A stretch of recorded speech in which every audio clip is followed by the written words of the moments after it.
அனைவருக்கும் பணிவான வணக்கம். நான் இன்று முத்தமிழ் பற்றி பேச வந்துள்ளேன்.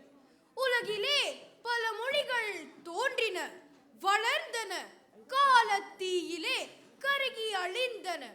எனினும் அன்னை தமிழ் மொழி எதிர்ப்பட்ட இடர் அனைத்தையும் கடந்து இன்றும் சீர் இளமைத்திறத்தோடு செம்மொழியாய் உயர்ந்து நிற்கின்றது.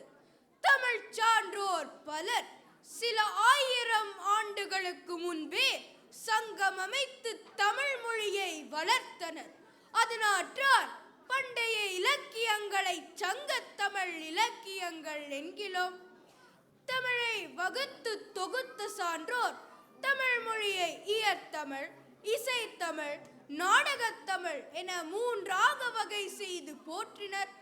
இயல் என்பது பேசும் தமிழாகவும், இசை என்பது பாடும் தமிழாகவும், நாடகம் என்பது நாட்டின் அகத்தை வெளிப்படுத்தும் நடிப்பு தமிழாகவும் சிறந்து விளங்கியது தமிழ் மொழி.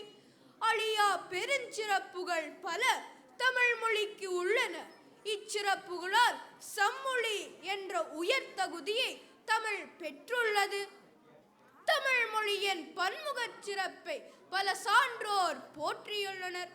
யாமறிந்த மொழிகளிலே தமிழ் மொழி போல் இனிதாவதெங்கும் காணோம் என்கின்றார் பாரதியார். தமிழின் சீர் இளமை திறத்தை வியந்து போற்றுகின்றார் மீனாட்சி சுந்தரனார். தமிழுக்கும் அமிழ்தென்று பேர் என்று உரைக்கின்றார் பாரதிதாசன்.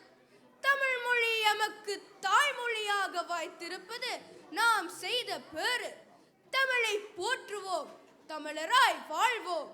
நன்றி, வணக்கம்.